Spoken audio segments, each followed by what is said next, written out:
I'm not gonna wink at my camera. I promise I won't do a lift, thank you so much. And I'm not gonna talk about Wicked, cause tonight I don't give a Bowen. What? Didn't anybody tell you? Tell me what? We cut the Wicked sketch. Oh, that's okay. I didn't want to do it anyway.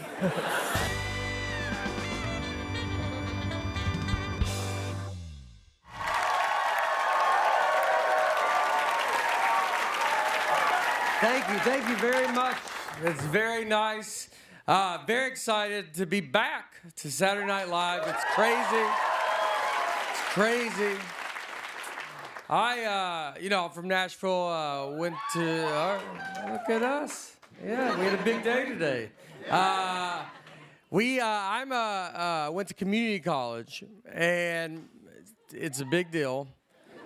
There's community college, a lot of people do not know this, but community college is college when they're like, you're probably staying in your community.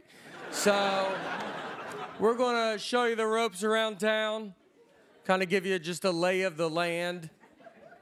I took all remedial classes. I was there 1 year, 0 credits. I was there the whole time.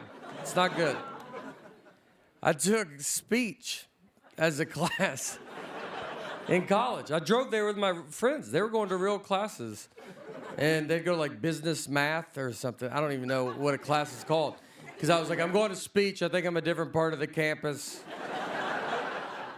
We stay in the same room and our teachers rotate. How about you guys?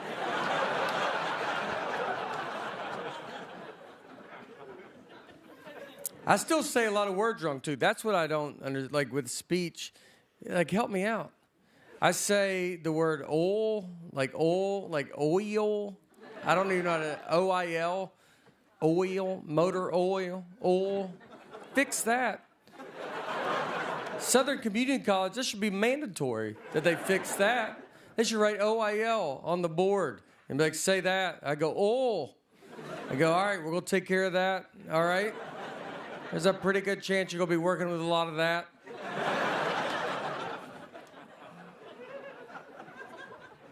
I just had it where I said it. I was eating a pizza, and on the menu, it said it had extra virgin olive oil on it.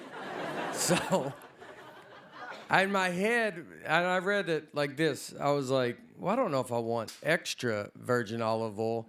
So, I don't know if I want any of it, much less, maybe I don't want, So I go, when it was my turn, I was like, I think I'll take a regular amount of virgin olive oil. And no one really knew what to say to that. I mean, the only reason I know to make fun of it is because my friends go, did you say regular amount of virgin olive oil? I go, yeah, I don't know why they're forcing extra on us. I'm sorry. I don't know a lot about food, all right? First time I had raspberry, 40 years old. 40 years old, first time I had raspberry. I said it at the party. I was like, what is this? And they go, the bowl? That's how much they figured, well, clearly he knows what raspberry is. It makes more sense for him not to know what a bowl is.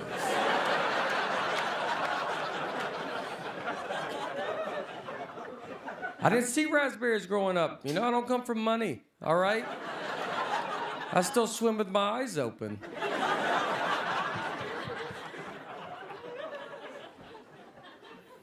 I love processed food, I love it. I'm a farm factory table guy. And always have been, DoorDash is what's going to kill me. I mean, I don't know who I think I am. I look at it at night like it's Tinder. Just scrolling through, seeing who's open. Just, hey, Hardee's. The audacity I have when I order it. I'm just laying there. I'm like, bring me a Blizzard now. I want it right now. Lay it quietly on my porch. Don't let anybody in this house know I'm doing this. Costs $3,000 for this Blizzard. Just go. All right, I'll pay it. I ordered it one night, so I like McDonald's, and so I got a number one with no onions. And McDonald's, they do have a McFlurry, but they only let you do one size. I don't care for that. So I was going to get a Blizzard, and I double dashed it. So if you don't know, you can double dash it. And double dashing is when you just keep peppering the guy. You know, you're like, what else is open around you? You know, maybe go see if they got nerds in that gas station. So I ordered it, but for some reason, I thought it was going to be the same guy, but they put it in two different drivers, so they separated. Now I'm like watching the GPS, and I'm like, they're going to come at the same time. Like, it's like in my worst nightmare. So, I need one of them to get in a wreck. It happens. I mean, I see them both. They both make the turn at the same time. I'm mortified. The McDonald's comes in, drops it off. Dairy Queen has to let him back out. He was just in the cul-de-sac like I was having construction done in my house at 11 o'clock at night. He just, no, go ahead. So the next time I did this, I figured, you know what? I'll just order it from two separate drivers. And that way I'm in control of when they come. So I ordered McDonald's, and then Dairy Queen was close, ordered Sonic Blast. And then Sonic, the thing was like, do you want to make it a whole meal? And I was like, I guess if it's easier. You know, probably tax reasons and stuff, it's easier for Sonic. So ordered 2 full meals. McDonald's drops it off at my front door, take a picture of my door. My front door, I couldn't have picked out of a lineup before DoorDash. Now I have 800 pictures of my front door. I get a picture of the Sonic, it's at a door I do not know. So I had a moment of just like, do I go find it? Do I go get it? And I did. I went, hunted it down. I walked in all the yards in my neighborhood. I was on every Ring doorbell, just like a raccoon, just looking for all this food. All right, we've got a great show for you tonight. Coldplay is here, so stick around. We will be right back. All right. Thank you. It's wonderful to be here. Thank you, guys. Yeah, hell yeah. I'll tell you this.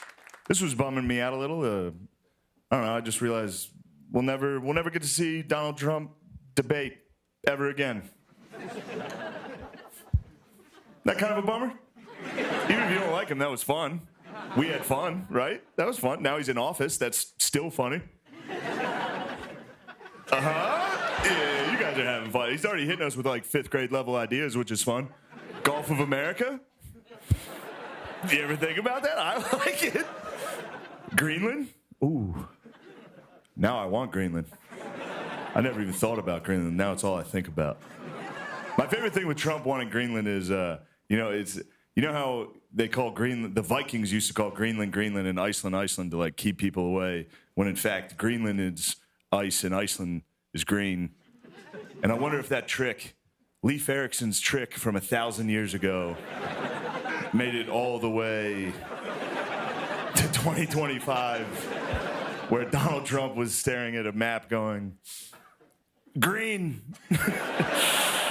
And we love green. I don't know. I'll miss Biden. Biden was fun. Also hilarious. My favorite thing about Biden was anytime he was giving his speech, in between teleprompters, his face would go back to being dead. You remember that? He'd be like, ah! No, serious. Look, I get it. You guys are pretty liberal here. I understand being liberal, dude. It feels good. It's powerful. It's too powerful, dude. It's like the Sith. You like lose yourself, dude. Somebody says something you don't like at work, you're like, ah. Do it. All right, now I'm gonna lose you even more for my next trick. There's a thing I've noticed that white guys do, and most white guys I know do it, and nobody seems to be talking about it. All right, and it is racist.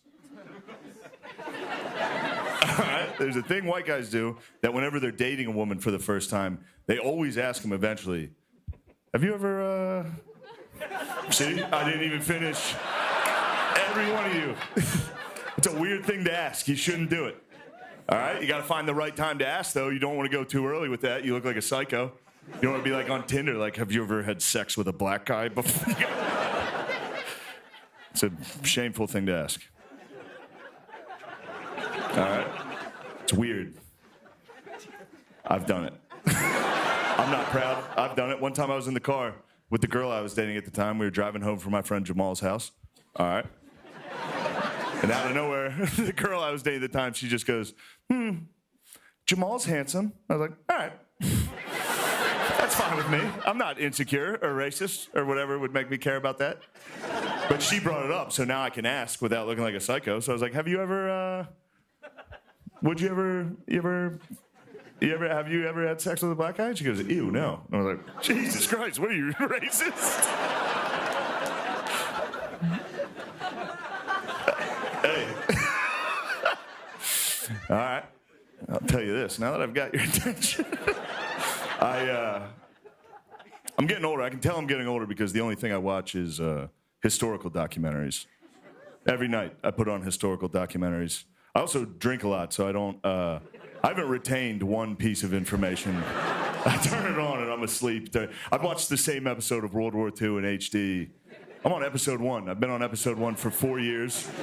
I wake up at 4 a.m. It's still on. Volume at 50. Episode 8, Stalingrad. Just wake up to artillery every night. Just.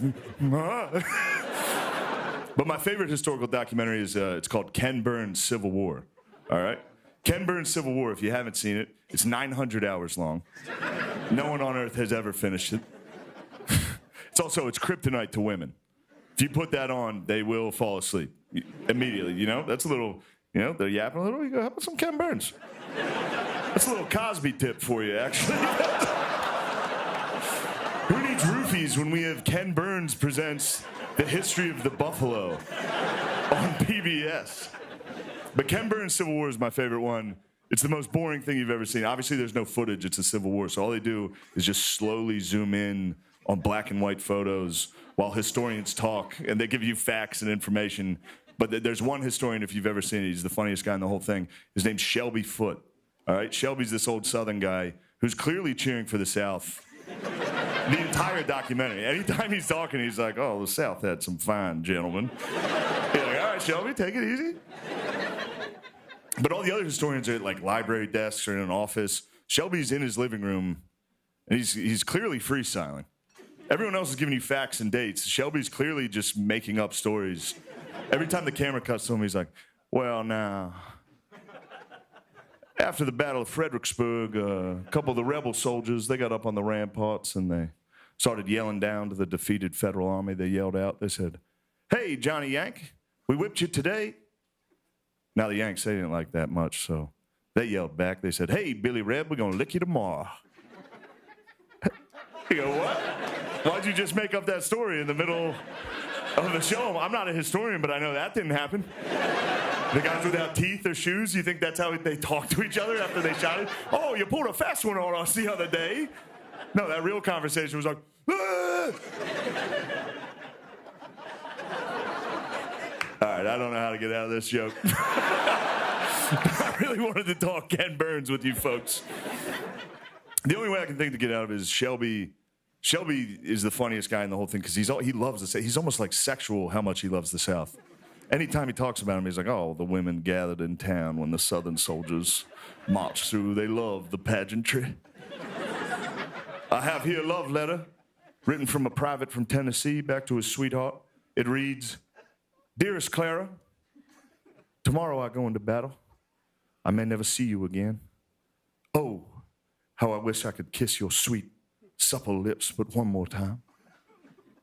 Clara, before I go into battle, I do have but one question for you. You ever, that was fun. You guys are great. We got a great show tonight. Tate McRae is here. Stick around, we'll be right back.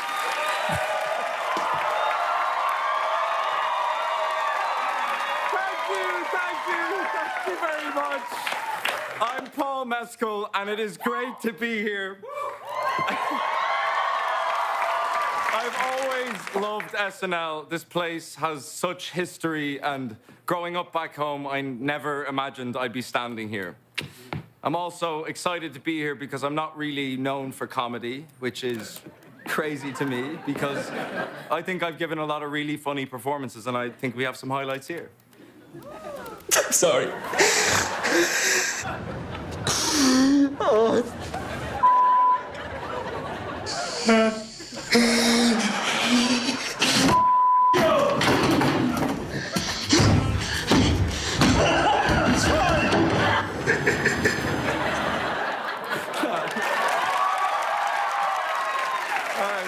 I mean, it's funny, no? But I think it's pretty clear I'm not afraid to do emotional scenes or nude scenes or nude emotional scenes.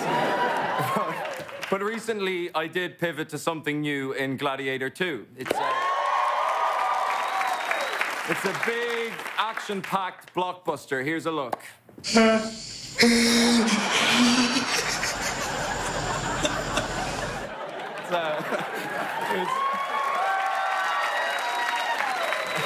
It's safe to say there's not a lot of comedy on the resume. Anyway, I do take great pride in being Irish.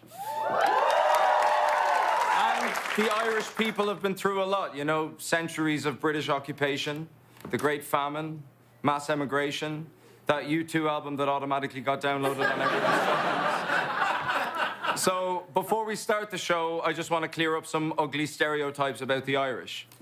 For example, there's a nasty rumor that Irish people have sex with our cousins, right? That's offensive and it's ridiculous. We have sex with our second cousins. People also think the Irish hate British people. That's not true. We just don't consider them people. And sometimes people ask me if I think Notre Dame's mascot, the Fighting Irish, is offensive. Not at all. We do the same thing with the Americans. In fact, my high school's mascot was the Fighting Fat Asses. A lot of people ask if we wear kilts. No, that's the Scottish. Traditionally, the Irish wear short shorts. Someone say short shorts. Hi, Marcelo. Hey. What are you doing? I'm trying to be like you, man. You like what you see, huh? Absolutely not. By the way, those are way too short. Well, you know what they say, Paul. The shorter the shorts, the taller you look. Don't think it's working, bud. Well, I'll agree to disagree, my brother. Goodbye, Paul. Bye, America. Bye, Marcelo. You know, people often talk about the look of the Irish, and tonight I have to say, I do feel very, very lucky to be here. I'm in New York City. I'm hosting SNL, and this feels totally, totally insane to me. We have a great show tonight. Shaboozey is here. So stick around, and we'll be right back.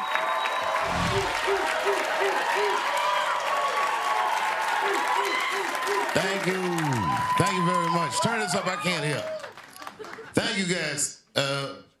Boy, I gotta tell you guys something. I'm being very honest. I am in quite the pickle tonight. And it started in October. Lorne Michaels called me, and he asked me to do Saturday Night Live, the first episode after the election. And I was like, nah, man, I'm cool.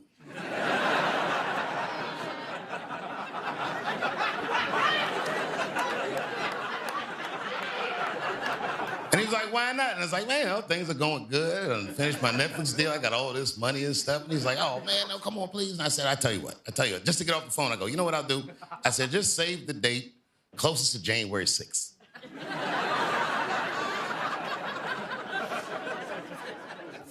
And then the date started rolling around, and in December, he started calling me again. And again, I was like, nah, man, I don't want to do it.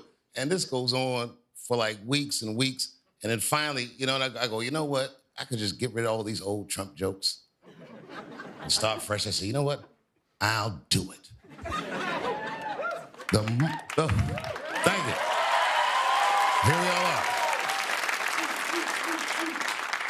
The moment I said yes, LA burst into flames.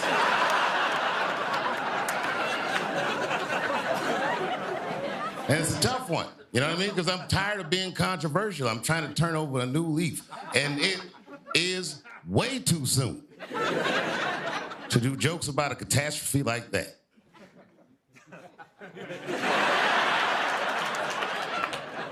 It is. You know what's crazy about it is this one is close to home. Now, I don't live in LA, and I've never been like a big fan of LA, but I've built many, many memories there, and I have great friends there, and a lot of them lost their homes. Cary Elwes, who I starred in Robin Hood Men in Tights with, his house burned to the ground. Madlib, who was on Saturday Night Live with me last time I was here, his house burned to the ground. So many people, I can go on and on. My first movie I did with Dennis Quaid, I saw him evacuating his house on the news with tears in his eyes, and it broke my heart. And then I go on the internet, and I watch these fire videos, and I read the comment sections, and everyone's like, yeah, it serves these celebrities right. I hope their houses burn down. And you see that? That right there? That's why I hate poor people.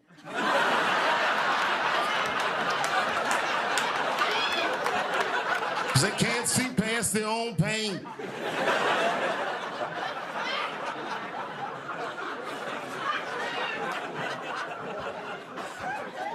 The other day on the news,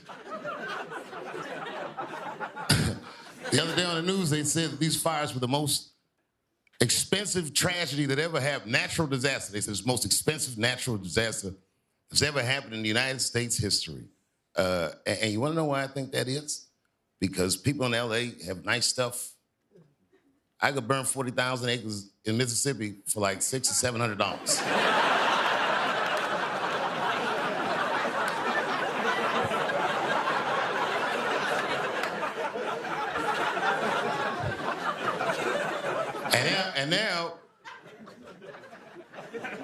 And now when you watch the news or talk to my friends, they all have these conspiracy theories of what started these fires. Now, they say it's arsonists. I've heard this theory, and I'm sure there were some arsonists, but there were a lot of elements that came together to make this fire the catastrophe that it was. The winds were 100 miles an hour. LA was dry as a bone in the levees, and there was just too many factors. If you were a rational thinking person, you have to at least consider the possibility that God hates these people.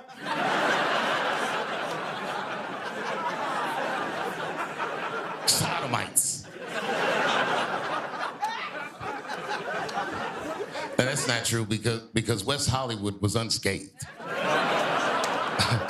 Because how can you burn what is already flaming?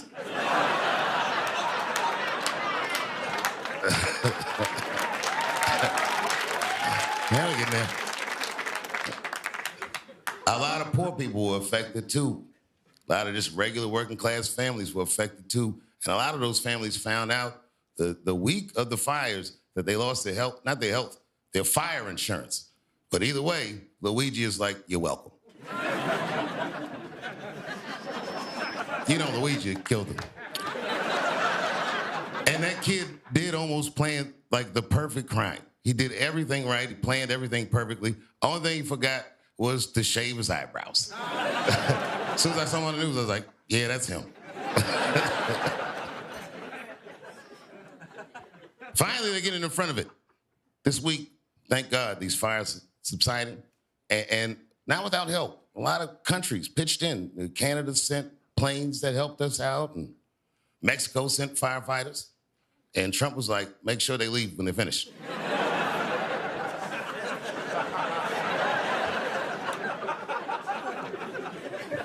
Trump's a wild guy. He's a wild guy. I'll tell you something he did that made me crazy when he was running for president. When he was running for president, he said this at a debate. He said the Haitians in Springfield, Ohio, were eating people's dogs and cats. That really upset me because I live in Ohio. In fact, what's up, Ohio? I live one town over from Springfield. Now, those of you who are from Ohio, I hope you know that's not what's happening in Springfield at all. What happened in Springfield is a lot of jobs went away. 20,000 Haitian immigrants were moved there by our government legally, and they pay market value for their rents, and they saved a lot of companies because they did jobs that the whites weren't doing. It's not that the whites couldn't do these jobs, but they were busy, doing other things. Heroin, sleeping on the streets, you know what it is.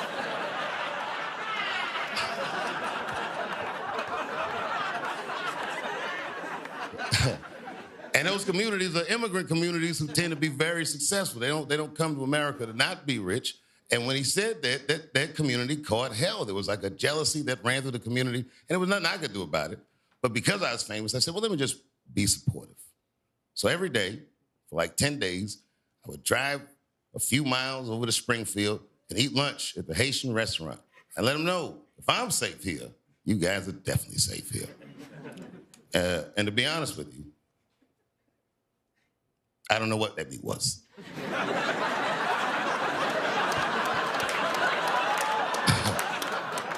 But whatever it was, it fell right off the bone, I'll tell you that.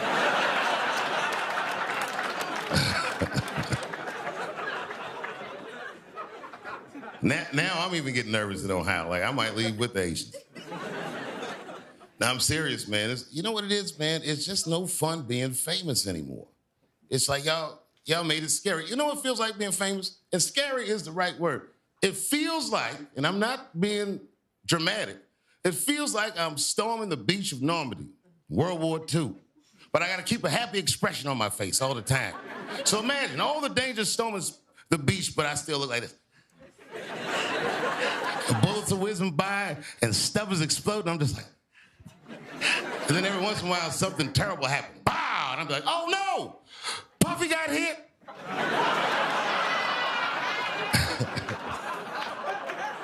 And Puffy be like, oh, keep going, Playboy. I kicked the bitch in the face and forgot about it.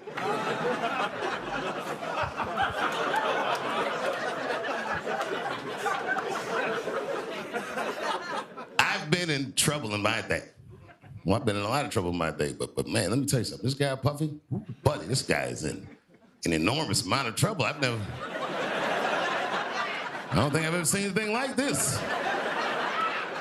They got this guy in a RICO case by himself.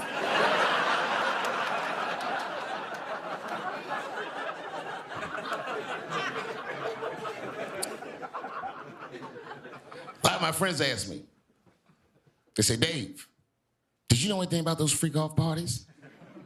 And I'd be like, nah, man. I didn't know anything about the freak-off. And they all look at me like. And they'd be like, well, how all these people you know was at the freak-off, but you're the only one that wasn't at the freak-off?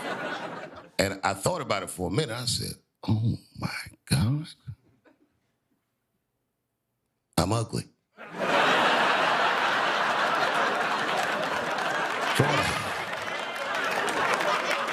That's a tough way to find that out. Can you imagine if you were me reading the newspaper and found out everyone in Hollywood had an orgy behind your back? Like none of y'all called me? Well, it really hurts. I'm glad they didn't call me though, because the stories that come out about it are crazy. I saw one thing on the internet, so I'm not sure this is true. Probably doubt it's true, but I saw it. Some guy who said he knew Puffy, like, yeah, man. He's like, I was at the freak off one time and I went in the back room and Puff was in there with Carl Winslow, the dad from Family Matters. He was smashing and I was like, Puff, what are you doing? And he was like, yeah, it feels good to make another man do your bidding. And I was like, oh my God. Carl Winslow from Family Matters was there and I wasn't invited?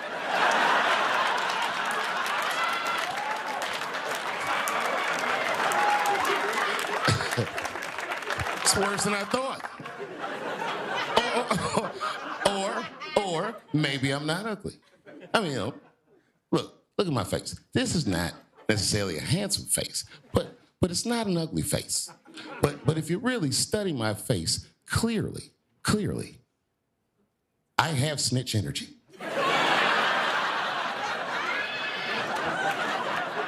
Oh, I look like I'll tell. The last thing you want to see at the orgy is me across the room looking at you like.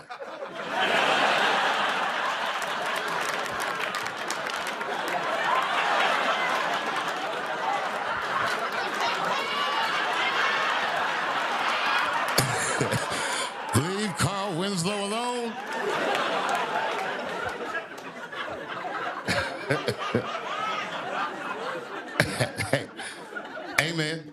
Amen. You watching at home, you might not be famous, but I bet you ain't perfect. Nobody is perfect. The idea is, as you live your life, you're supposed to evolve and grow past your mistakes. But if you get to be 55, and Puff is 55, he doesn't look old, but this nigga's paying half price at the movies. One senior, Playboy. Ain't nothing wrong getting older, but if you 55 and you got 1,000 bottles of baby oil in the house, clearly, can't stop, won't stop. You committed to the lifestyle. Because I'm 51, and I'm telling you, this is true. I can't remember a single time I ever threw an empty bottle of baby oil in the trash. I don't think I've ever finished a bottle of baby oil in my life. If we went to my mother's house tonight, she probably got the same baby oil we had when I was a little boy with the pink top, and somehow Puffy was all the way down to the last.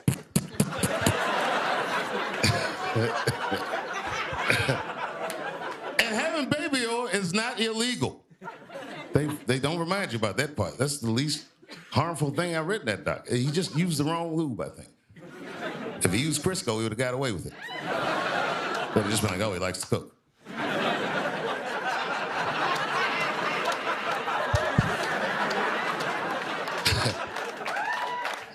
Thanks.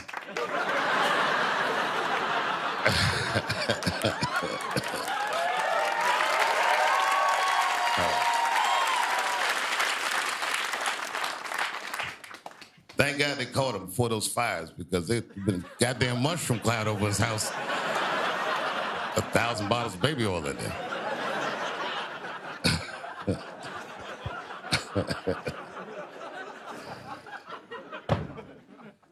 Here's the thing. On Monday, Donald Trump's coming back. He'll be the 47th president. He's done it again. And all the flags will be at half-staff, many of them because Jimmy Carter died. Now, I got to tell you, Jimmy Carter, people go back and forth and say he was a bad president or a good president. I'm not qualified to even speak on that. But I'll tell you this. I was in the Middle East years ago. After I quit my show, I was trying to find out what I wanted to do with my life. And while I was there, Jimmy Carter flew to Israel. So everybody in the region was talking about a former American president being in the Middle East. And while he was in Israel, a book of his was released, and its title was very controversial in Israel. And the title of the book was Palestine, Peace, Not Apartheid. And people were very mad in Israel. There was a lot of mean stories that came out in the paper, but some people were supportive. And while he was there, Jimmy Carter said, I want to go to the Palestinian territory. And the Israeli government said it's too dangerous. And if you go, we cannot protect you. And man, Jimmy Carter went anyway. I will never forget the images of a former American president walking with little to no security while thousands of Palestinians were cheering him on. And when I saw that picture, it brought tears to my eyes. I said, I don't know if that's a good president, but that right there, I am sure, is a great man. It made me feel very proud.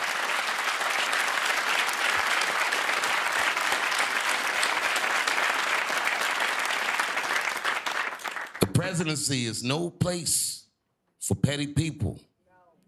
So Donald Trump, I know you watch the show. Man, remember, whether people voted for you or not, they're all counting on you. Whether they like you or not, they're all counting on you. The whole world is counting on you. And I mean this when I say this. Good luck. Please do better next time. Please, all of us, do better next time. Do not forget your humanity, and please have empathy for displaced people, whether they're in the Palisades or Palestine. Thank you very much, and good night.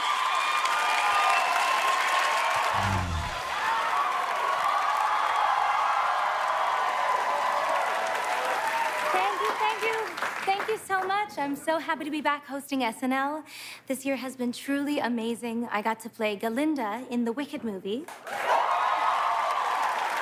which is awesome because, you know, I'm such a theater kid, and it's every theater kid's dream to either play Galinda or Elphaba. Well, it's every theater kid's dream to lose their virginity, but their second dream is, of course, to be in Wicked. But it's so amazing to be here. The last time I hosted was in 2016, and we were right on the verge of electing our first female president, so I guess second time's the charm.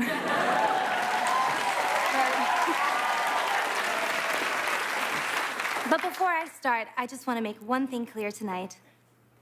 I am just hosting. I'm not going to make this about me. I'm just going to have fun, take it easy, and yeah, just gonna keep it low-key. Oh, what's this?